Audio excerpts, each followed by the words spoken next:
a mech, right? He's a goblin mech. It falls into the category of heroes you would like. So not too surprising. Yeah, these strategies, it's very clear what the development toward the later stages of this tournament has been, right? We're getting a lot of team fight out of teams. We're getting plenty of stun.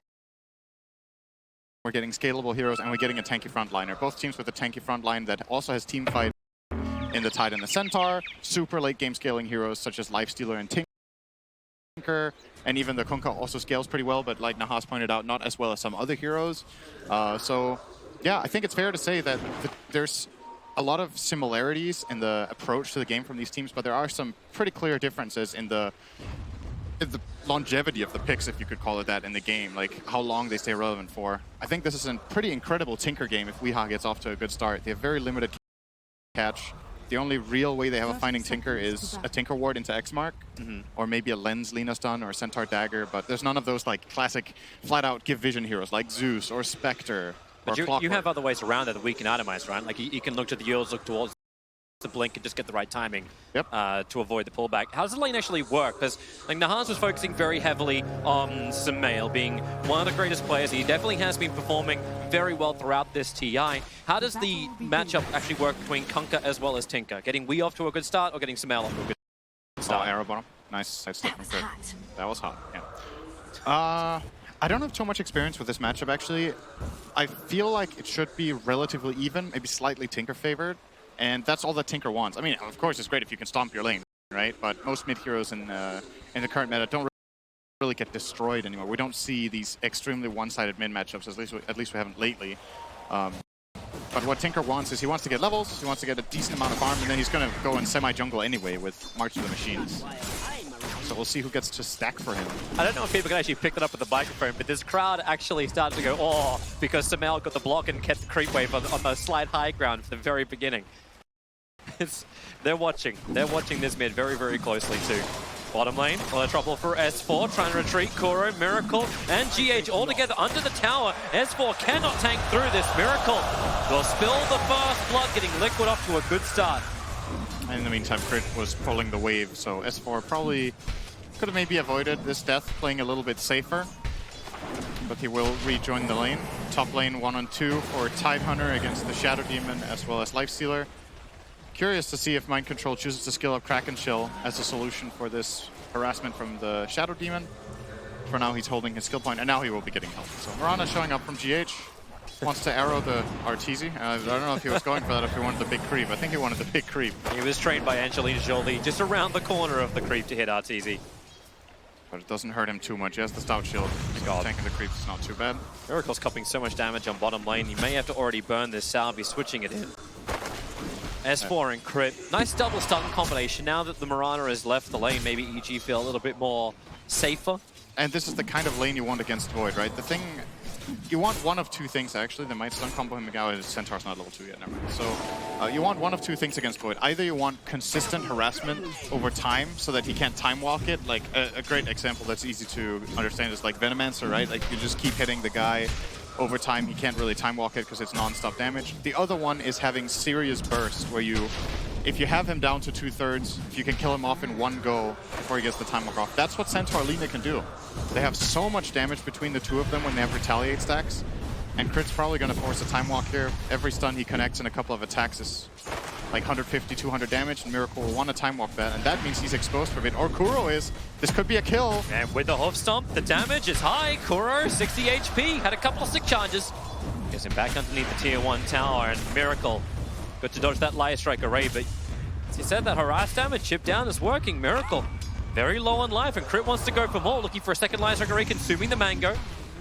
Thankfully, Crit is not taking any damage from the tower. It's just the creep wave that's allowing him to do that dive. He is playing really aggressively. This is exactly how you play this lane as Lina. It's a hero I've been playing a lot myself lately. I love it as a position 4, and this is exactly what makes the hero so good. There are very few heroes in this game that feel like they can out-harass Ogre from the 4 position, but Lina can do it when she hits level 2. You keep throwing Light Strike arrays, it's a low cooldown, 7 seconds on all levels, and then you can just keep attacking with the Fiery Soul. And even the fat Ogre has to yield. And with Ogre yielding, Yogurt. It means that Faceless Void is actually getting very little CS. He's 8 for 2. Compare that to the Life Stealer. In the safe lane, Arteezy's got 20 for 2. And then the mid lane, Sumail, CS-wise, well ahead. 22 for 5 versus 12 for 2. And now he's even looking for the stack. Sumail's going to steal it. He takes so much of this. Weeha put 2 points up in the march, and she said he wants to move back into the jungle and farm up, but Sumail's watching it. He knows. Okay, I can't tell you if this is the expected outcome, but let's remember Liquid had last pick. So they specifically picked this Tinker into Kunkka. If he gets doubled up on CS, he's either getting flat out outplayed or they picked him a really bad matchup. And it's not just in the CS too, like you think, okay, it's a couple of neutrals that's amplifying the score up a little bit more, and it sort of is, but it's still about 600 net worth, the difference between them. My Control trying to outrun the top, he'll be fine, he's a tank, he's got 8 stick charges thanks to all the Shadow Poison that Fly's been throwing out. But this still looks like, overall, the gold advantage is there for EG. We're coming up to around the 5-minute mark, where the runes will start to spawn up and we'll start to see the priorities from these teams. But at the moment, EG still hold the top 2 net worths. Yep. The only real sacrifice is Fly. What runes can you fight for, though? The Shadow Demon is going to probably skill Disruption against Mind Control top to get both runes and bottom runes. Maybe you can get one, but I don't think they'll get both of them. Mind Control's even taking the creep wave with him. All right, never mind. Maybe a little bit more difficult. Bounty will take the first one. Mind Control's in a little bit too deep with the open wounds, trying to outrun both Fly and Arteezy. Damn, he's tanky, and they don't do a lot of damage until the poison stacks up. A quick disruption. Arteezy still wants the kill. Sumail's moving over. A torrent will send Mind Control up. He still grabs the bounty rune, but he'll lose his life for it. I think he's pretty happy with that, actually, on Tide. He's only level 4. He gets the rune. Shadow Demon uses all of his resources. And he didn't really lose too many creeps top. Arteezy was also leaving to join for the kill, so it's a pretty even trade overall. So GH and Kuro want to have a crack at crit. But the Dire Observable from EG just sees way too much. So they buff up Miracle with the Bloodlust crit, playing the trees perfectly. That's what the Dire Observable doesn't see, however. It only sees the trees to the side. Miracle needs to be careful here. He's actually in range of dying now. Oh, stop. Great crits, positioning. So good. It's like Miracle was just trying to beat down S4 to open up the opportunity for Kuro and GH, and now he just dies straight out. He basically just fed S4 a lot of retaliate stacks and didn't account for the potential Lina in the trees. Very nicely played there by Crit to hide around there. Miracle was trying to get as much out of that as possible, but was not seeing that Lina coming, and now Lina might even be getting more. There's a connection down from Shadow Demon. This is a dead Ogre. And catch him out right on top of the Shrine to work with Fly. And, well, Shrine is out. Arrow flies forward. A quick movement forward from Crit. Dodges it from GH. He'll jump in for the Starfall. And there is a lot of life on Ogre. Crit's now very low. GH able to work with him at the same time. You're able to find your own kill. Tinker underneath the tower, juking out Weeha. He's moving left and right around the tower. Sumail, he just wants one more hit. He can't reach. In fact, now it's Mirana TPing in. No mana for an arrow. He's trying to consume up with the clarity to get closer. Kuro's arrived as well, but Sumail up the hill. And Crit will arrive just to back them off. And there's a regen bottom. How nice. Even better for Sumail. He's going to be loving that. Not sure he knew that Rune was here when he started going for this play, but I think he did. I think they saw it on the way with Shadow Demon.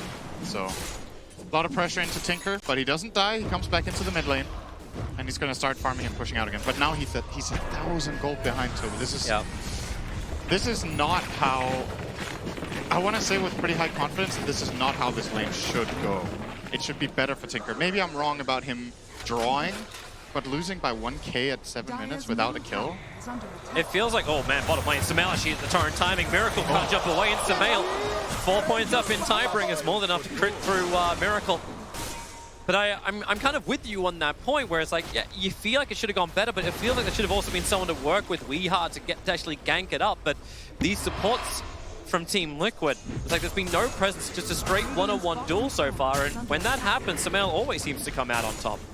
Yeah, they committed a lot of their time from their supports to protecting Miracle in this bottom lane because it is a dangerous lane for playing against the Centaur Lina. And that obviously means that there's nobody able to put on the pressure in mid. Sumail battling on bottom, S4, he'll tank the arrow with the Starfall, the boat's already coming in, so S4 doesn't really care, he can regen, he's got a lot of armor, good leap away from GH, but does not have a second one, however. They'll banish him up, Fly has arrived in the bottom lane.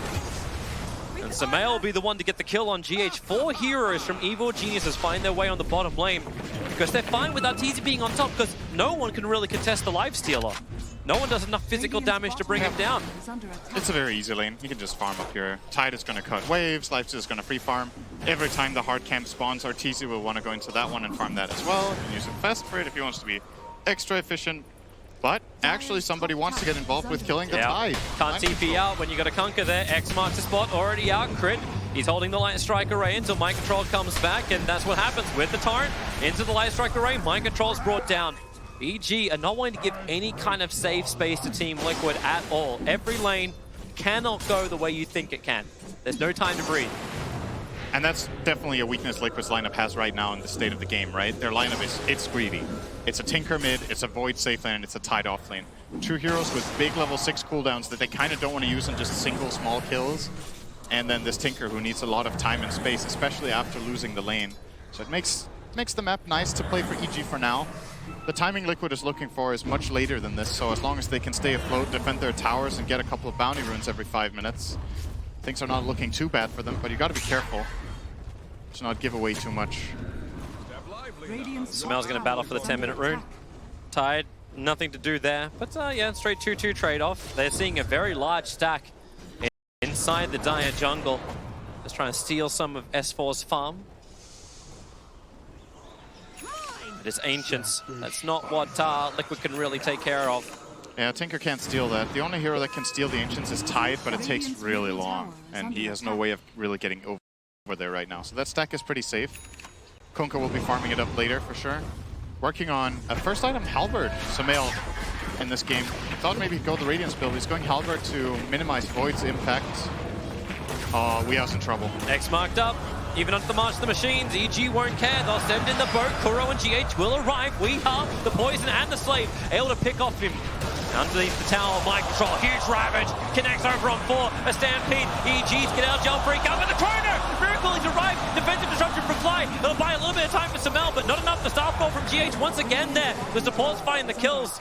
A quick anchor smash, no gush. Now it's only leveled up. Fly is slowing down. Time walks off cooldown. 3 seconds time. The arrow looking to fly forward as well, but it's all Fly jumping in, able to get the hit from Miracle.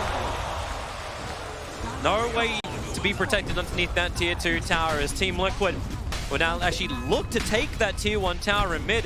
Weehaw will have to do defense work against S4, who's been pressuring that bottom tower. A Centaur not joining the fight. What a surprise. Liquid brought their whole family mid and used all of their ultis, so now they need to get the hell out of here. They have nothing left to fight with. They got a big chunk out of the mid tower though, even S4 TPing over to try and defend, but the tower's now in deny range. You would imagine they might just deny it up right now. No, they're currently leaving it. Maybe as bait, maybe they didn't realize. And yeah, Weehaw managed to defend bottom. So very good movement from Liquid here with bringing all these heroes in. Now they have downtime for a minute, which I think EG is going to use to at least get the bottom tower, maybe get some good damage on the mid, invade the jungle, try to get aggressive wards out so they can punish the Tinker while he's farming. But for now, it's all safe for Liquid. Weehao's farm's going to become a little bit easier for them. Oh, nice Torrent, X-Mark, Light Strike Array, and no follow-up. Still underneath the tier 1 tower. But the BTs are completed for Tinker, 12 minutes into the game. Doesn't have a Soul Ring, at least has the bottle to work with. So it's not the most efficient Tinker just yet, but at least it's a global Tinker. He'll have the Soul Ring really soon. Sitting on level 11. It's the same level as Samael. After losing the lane, he has caught up from that fight in mid where Samael ended up dying.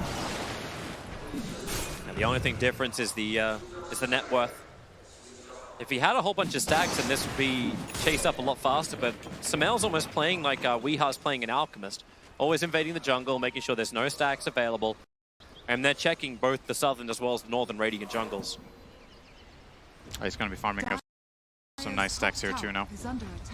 All of the stuff that EG prepared over here is just ready for Samael to take. He's going to start cleaving the Ancients. Maybe he'll stack this camp. I think he mistimed it a little bit. That's all right. And I don't know about this Halberd build. I'm not sure if it's the right approach to this game. It's good against Void early on with the disarm inside the Chronosphere and the evasion. Obviously, a lot of stats for Kunkka. Getting strength is really nice. But you're taking this over for a Radiance build, right? So I guess they want Arteezy to get Radiance for sure, and Kunkka feels like this is the second best item build he can go in this game. Could have thought about maybe taking an Armlet approach that would build into the classic Kunkka build with Armlet crit. The Halberd is also stable. See how effective it can be. We'll watch the fight closely. And we'll see where he also wants to go next. S4's just doing his work to finish up. Well, he's got Bracer and Blink queued up, but the money's so close he may actually get that Blink dagger by 15 minutes.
better vision than what they had there.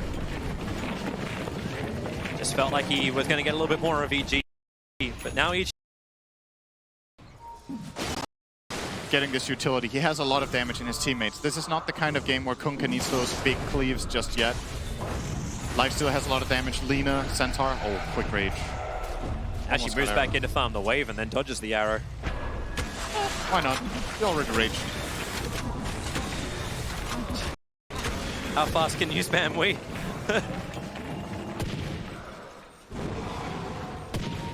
Well, he does play Rocket League. Ooh! High S4. High S4. At least he used to. I think he's actually pretty good at it. He played it a lot on his stream in the past. So. Well, he's Very fitting hero for that. Transferable skills in esports. Looks like EG will finally be able to push down this mid lane coming together. They don't have S4 with them, however, but there are 4 heroes together. Because EG's always having to deal with their side lanes because of Tinker. Like, we are, like, these 2 big fights that have happened which have just gone the way of EG. We still didn't die. He was still pushing out the side lanes. This Tinker is 4-1. And the one was pretty early on. There's still a way to go, though. He's going Kaya Yasha. So still will be so far away from any big damage. No Hex, no Axe, no Dagon. It's like the opposite of everything we've been seeing in TI. It's like, hey, we got a Chronosphere. Here's the damage. Here's the volley. We build Aghanims first on time to reach this point. Nice and quickly. I have move speed. But it's just when you just say, like, Liquid believe later in the game they can take this. Because that feels like that's the way We.Har is itemizing for this. Oh, like, it's like, okay, we're playing for 80 minutes, 90 minutes. Maybe not that much. Maybe he's got a compendium prediction. But I honestly think Liquid's game plan doesn't really come online until in 15 minutes. He walks underneath the tower. He didn't see them. They were covered inside the Moonlight Shadow, but Arteezy will just rage up and so armlets away. Cole? He has 46 armor with armlet activated. Or something like that. It was a high number. Over 40. I'll spoil that much for you. S4's going to finish the bottom tower. Yeah. Easily done. And it really does feel like they're still buying more time. Miracle's building into the MKB as fast as he can. Looking for this straight up damage. Arteezy, he knows how tanky he is. Mind Control's waiting up on the hill. The rest of EG, they're in the trees, ready to fight. Arteezy the front liner, and then, well, S4 blinked in looking for his own opportunity. And Mind Control picked up by the Torrent. Arteezy, remember, he's just here for the tower. They don't want to fight underneath the March of the Machines. EG want to fight on their terms. Well, they got the 2 towers they wanted. They have good vision placed out. And now the challenge is to get the top area. Get these 2 top towers, get the enemy triangle area so Tinker can't farm that, further limiting the space of Liquid. They're waiting for a move right now. They would love to jump them in the mid lane because that's a great access point to get up to top after they get a pick off. For now, Liquid are not falling for it. No. Arteezy is just going to farm. What do? We.Har just keep rearming, blinking down the lane, just keep creep skipping out everything. And EG can't keep up with him. Like, he just keeps going. He not only did he nuke the one wave, he then blinked 5 times to reach the second, and now he goes all the way in the base to reach the third. Doing this in the grand span total of maybe 10 seconds? Yeah, something like that. Yeah. It's crazy the speed he's able to achieve. It's the Yasha Kaya, man. He moves so fast. It's totally not the rearmed blink dagger. Stampede is out. Mind Control, he's already leaving. And EG. Maybe a misclick, but also maybe they're just really itching for a fight. They've had this Aegis the Immortal. The tower's been taken, and Liquid have done a good job just to avoid it and find the farm on the course. MKB is now done. It's just the way We.Har's playing. I love the way he's playing. He's making the right decisions. It's debatable if this is the ideal item build, but his playstyle with it is absolutely correct. Like, you keep skipping waves, you keep buying time. Now he's going to go for the out Hex. of harm's way. He's going to start finding the Disable in a bit. And it always... MKB. Like, how do you fight this if you're EG? You want to push, you've got an Aegis, but you're always on your side lanes. It's hard to go high ground. You kind of have to map control. Someone see that courier. Someone see that courier. Oh my It's got God. so much money. And look who's coming over in the Moonlight Shadow. They won't see it up on the trees. But if they do, Sentry Ward, if Kuro, no Observer Ward. Oh, if Mind Control knew this. It's so close. Does he see it here? He saw it, he saw it. They pinged it. If this thing dies, look at the money. They're waiting for someone to come over. It's going to be the Lina. She'll die quickly. But the courier feels like the bigger one. Weeha's going to find it. He'll fortify up. Weeha, you know he wants to chase this. He'll blink into the trees. He has to rearm and blink again. Over the small area, kill the couriers, one more up through the trees, keep chasing into the base. No, okay, it's worth a lot, but maybe not that much. That would have been a really big kill. It has almost 2 full hearts on it. Centaur's heart is, I think, yeah, it's completed when he gets the courier. And the heart for Lifestealer is also completed once he gets to the secret shop, so... Well, and those are the items. You want that item against Tinker. It is the item in a lot of games, just raw health. Tinker has no percentage-based damage, so getting max health is very effective against this hero. And when you look at the rest of Liquid, there's actually nothing that does percentage-based damage compared to, say, the Feast of Lifestealer, which scales very well against tankiness items like that. Ogre mid. Yeah, they're going to have a bit of a crack over towards S4. Stampede will get him away to safety. Weeha, he knows he can keep up with him, but doesn't want to do it. The hilarious thing is to, like, GH has now also gone for the Aghanim Scepter with a blink. He's moved off building Greaves. How much wave clear does Team Liquid really need? They've got it in droves. You lose one, there's another 2 heroes to replace you for it. Yeah, it's a good point that if one hero dies, somebody else can do the job. And it's the expendable ones too. You put, like, you see Lina able to always push out side lanes. I think it was actually like AUI was the first one I remember really just cleaning up the waves from inside the tree lines. And this time you get it. Long range arrow from GH, unable to connect. Arteezy, Moonlight Shadow once again. Did anyone bring that detection? Not to the front lines at least, but Sentry Wards are now being placed down by Fly. They might want to get a gem on the Centaur. He's tanky enough now. Yeah. He might need some armor too though, so maybe, like, I don't think Centaur should buy the gem. He's buying Shiva's next. Who do you buy it on? Can the Lina buy it? She wants to go Solar Crest. Top lane. This is dangerous. Weeha's right in the trees with everybody else from Liquid. Who's jumping forward? It's Crit to show himself. Lifestealer already starting with the open wounds, but GH into the trees already. Miracle hexed up already. The Ravage, mind control. It hits so huge. Over on 3. It's actually maybe be enough with the boat. They don't take damage quick enough. Now Lifestealer will go down. They get through the heart. Semail caught by the Chronosphere. S4 wants to help out, but what can he do? He'll have to jump after you've actually got the Chrono down. Able to do so with the double edge. Miracle. Time walk to Babel. He'll repair all the damage done to him, and mind control, Electric Array instantly broken up by the Kraken Shell. Liquid, not only have they taken these kills, maybe with Fly's TP out, yeah, it's still going to be a kill going the way on the Lifestealer, but that's all. Could Crit really not Where is all the kills in? Could Crit not reach a stun there on the Void when he went for the Laguna Blade? I feel like he was just barely in range, has the cast range talent and the lens. And if he connects his stun first before that Laguna, that is an absolutely easy trade-off for 1-for-1, but yeah, Liquid get away with it. Big Ravage from Mind Control. Let's have a look at this again. So it's really important this Ravage comes out for 2 reasons. First of all, it sets up for the kill on Arteezy, but secondly, it saves Miracle, who was definitely going to get comboed to death here after getting caught by the Hex that I don't think he knew about from the Kunkka. Nice! Nice! Wow. Oh, shit. I can lip read. Roshan. Even when they don't move their lips. Roshan time. And we'll see just how much damage Team Liquid have. Ariva's been delivered over to Miracle, give him some extra life. Kuro's been the buffer, Roshan's already dead. EG will not get there in time, even under the cover of smoke. They just have to back off. The scythe is now completed on Weeha too. That's a really big item. The big disable to stop those EG cores. The advantage has all gone away, but now S4! Hopstop into the backlines, but there's no Ravage available. The arrow finds it straight, soaked up by the rage. They just want to get one kill to begin with. Mind control might be the easiest one, but they'll start with Kuro. 4-star down, still under the Sentry Ward. He's going to walk out of range of the detection, and mind control can blink. Nothing was there to stop it. And with the March of the Machines, EG have to walk through the army. They only get the Ogre. Mind Control was piped, so his dagger wasn't getting cancelled by the Radiance of Lifestealer. And he manages to get out with a good 4-step save coming in. It's a good move for from EG to try to take this fight because they know Ravage is on cooldown, but they are not satisfied with only getting an Ogre there. They definitely want to find a core. They want to fight again, but Ravage is off cooldown in 5 seconds time.